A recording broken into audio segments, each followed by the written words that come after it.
Hello, it's Megan. I am at the Troxy this evening. One of England's finest treasures, Billy Bragg, is playing. It's December, it's snowing, and it's freezing out here, so come on, let's go inside.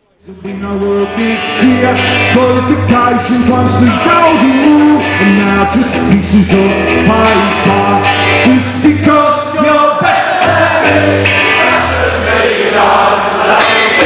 You're opening for Billy Bragg this evening. Yes. Have you played with him before?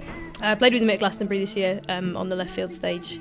I was part of the slot called Bill's Big Roundup, so I was on stage with him and Frank Turner and the Agitator as well. Singing along to Bragg on day. What day did you play on? I played on the Saturday afternoon, and then he asked me to play again on the Sunday, so I actually did 2 sets at Glastonbury, which was cool. She might as well be a jack.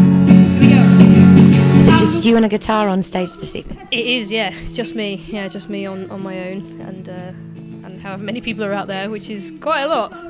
It's a pretty big space. It's a big venue, yeah. It's the biggest I've ever played, definitely. Got a dodgy alternator, don't get. But did you attend the student riots? Did you go down to Trafalgar Square? I didn't attend any of the ones in London, no. I was at some of the protests in Sheffield, which is where I live. Then I wrote a song about it, and we recorded video outside Nick Clegg's constituency office. So my hope is, actually what I want for Christmas is for him to see that video. I would like that to go all the way to Nick Clegg. I'm sure by now he must know about it. Well, hopefully, yeah. I'm trying to get people to share it as much as they can, all the way up to the top. When you're next to me in the passenger seat, and we're singing along to Bragg on days like that. She might as well be a jag on days like that. She might as well be a jag. Thank you.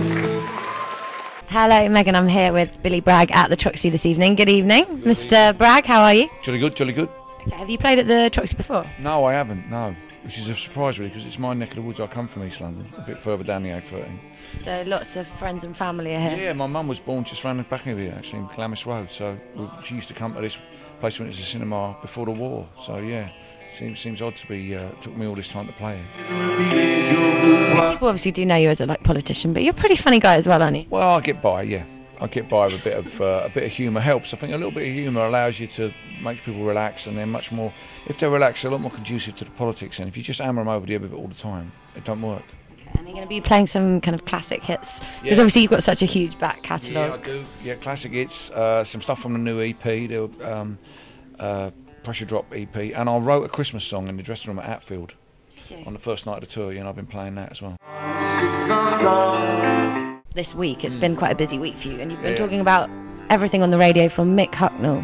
Yeah, Mick Hucknall's admission. To the student riots. What is it about Mick Hucknall that you've been talking about? Oh, that he said he slept with 1,000 women between 1986 and 1989 or something, and he wanted to apologise to them, and I want to apologise to them as well.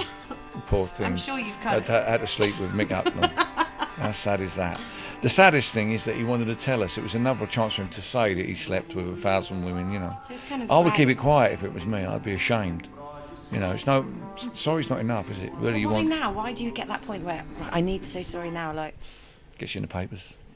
So a week ago I was in Leamington Spa sitting backstage watching the scenes from Parliament Square in London as the police charged into the crowds that they wouldn't let go home, and I saw some disgusting things that night. And I'm not talking about the Duchess of Cornwall with her mouth open down Regent Street, being poked with a stick through the broken window of her Rolls-Royce limousine. when the student riots were taking place, were you in London when that was happening? No, I was out on the road watching. In fact, the night of the most recent riot, the really bloody one, I was in Leamington Spa in the dressing room, watching it live in the dressing room at the Assembly Rooms, which is a lovely venue, backstage.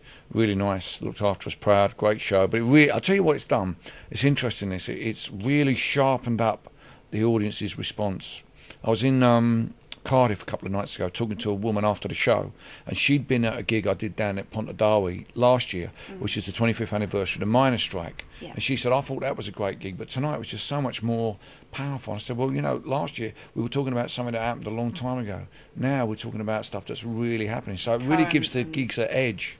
You know, Definitely. so it's been very exciting to travel around a couple of towns. We've been to student occupations, you know, student representatives have come down to the gigs.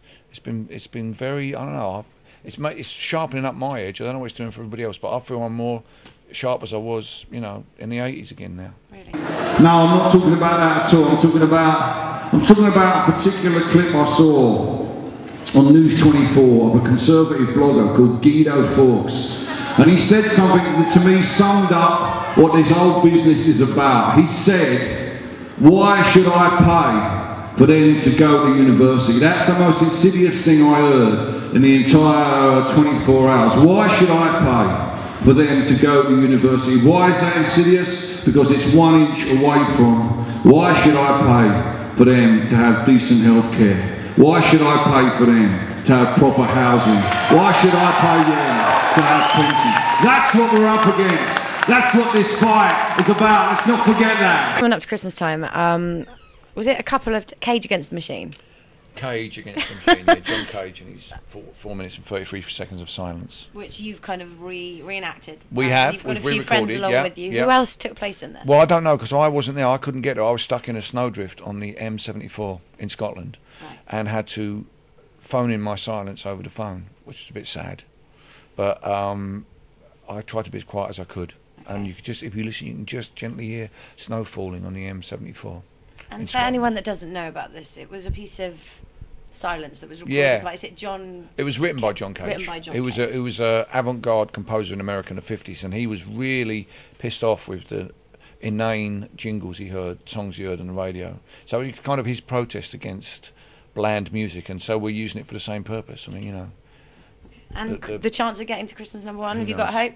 Who knows? I don't know. I haven't seen the charts this week, but it runs till Saturday, so So get out there. fingers and- crossed, kids. Get out there and buy silence. and buy some- And what are you after for Christmas this year? A break, a rest, a couple of days. Mags, if I rest can of have a the few kids. days off, Mags, that would be great.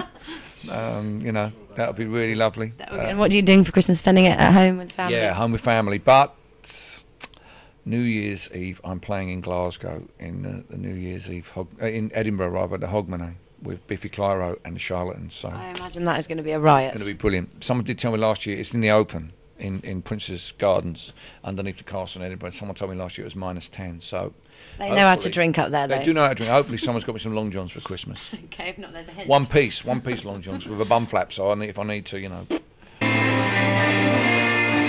What is your favourite Christmas song? My favourite Christmas song, well, number one when I was born was Mary's Boy Child, and number one when our son was born was Mr. Blobby. So it's hard for me. I'd go with Fairy Tale New York. Can you give us a little line of it? Oh, the drunk side.